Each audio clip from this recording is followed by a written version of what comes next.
Good evening. এইটো ভিডিঅ'ত আমি ইলেক্ট্ৰিক ফিল্ড লাইন্সৰ কথা অলপ ডিছকাছ কৰিম। এক্সামত প্ৰায় আহিয়ে থাকে। চ' আমি সকলোৱে জানো ইলেক্ট্ৰিক ফিল্ড লাইন্সৰ ডাইৰেকশ্যন কেনেকুৱা হয়, from positive charge to negative charge. Positive চাৰ্জৰ পৰা মাৰ্জ হয়, ওলাই আহে, আৰু নেগেটিভ চাৰ্জত কি হৈ যায়, মাৰ্জ হৈ যায়। গম পাইছা? এতিয়া আমাৰ হাতত দুটা চাৰ্জ আছে, প্লাছ কিউ আৰু প্লাছ কিউ। দুটাও ইকুৱেল চাৰ্জ হয় আৰু দুটাও পজিটিভ চাৰ্জ হয়। তো ইহঁত দুটাৰ কাৰণে এতিয়া ইলেক্ট্ৰিক ফিল্ড লাইন্সৰ ডাইৰেকশ্যন কেনেকুৱা হ'ব? চোৱা, এতিয়া পজিটিভক কি কৰে, ৰিপালশ্যন কৰে। আৰু ইলেক্ট্ৰিক ফিল্ড লাইন্সৰ ডাইৰেকশ্যন আমি কেনেকৈ ওলাম যে এটা পজিটিভ চাৰ্জে ইলেক্ট্ৰিক ফিল্ডত কেনেকৈ মুভ কৰে, মানে কোনটো ডাইৰেকশ্যনত মুভ কৰে। পজিটিভ চাৰ্জ এটাক যদি মই ইলেক্ট্ৰিক ফিল্ড এখনত থৈ দিওঁ, সেই চাৰ্জ পাৰ্টিকলটোৱে যিটো পাথ ফ'ল' কৰিব, যিটো পাথ ট্ৰেছ কৰিব, সেই পাথটোৱে কি বুজায়, ইলেক্ট্ৰিক ফিল্ডৰ ডাইৰেকশ্যন বুজায়। তো যদি আমি চোৱা ইহঁত দুটাৰ মাজত কি আছে, অলৰেডি ৰিপালশ্যন হ'ব। তো ইলেক্ট্ৰিক ফিল্ড লাইন্সবিলাক এতিয়া কেনেকুৱা হ'ব চোৱা, লাইক এই টাইপৰ হ'ব। গম পাইছেনে? এনেকুৱা ধৰণৰ হ'ব।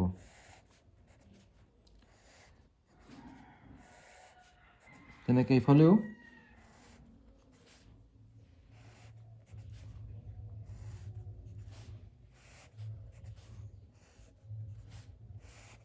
এনেকুৱা ধৰণৰ দেখাটো পোৱা যাব।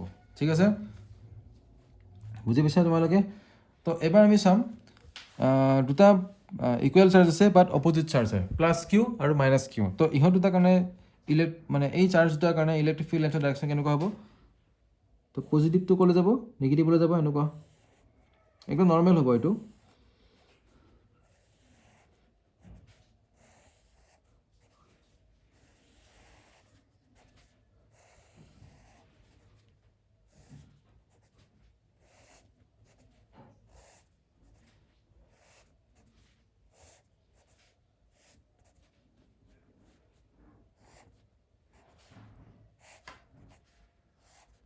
নেগেটিভ চাৰ্জত কি হয়, মাৰ্জ হয়তো, সেইকাৰণে এনেকুৱা দিছোঁ।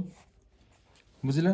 তো এবাৰ চোৱা, প্লাছ কিউ, এইটো প্লাছ কিউ, বাট কিউ ওৱান চাৰ্জ আছে, কিউ টু চাৰ্জ আছে, আৰু কণ্ডিশ্যনটো কি হয়, কিউ ওৱান চাৰ্জৰ ভেলুটো অলপ বেছি হয় কিউ টু চাৰ্জতছে। তো ফ'ৰ্চটো অলপ কি হ'ব, ইফালে ইয়াৰ কাৰণে বেছি হ'ব, যে বস্তুটো অলপমান এনেকৈ যাব চোৱা, এতিয়া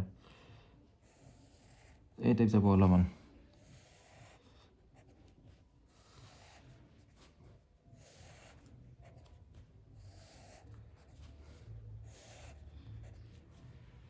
হ'ল তেনেকৈ এইটো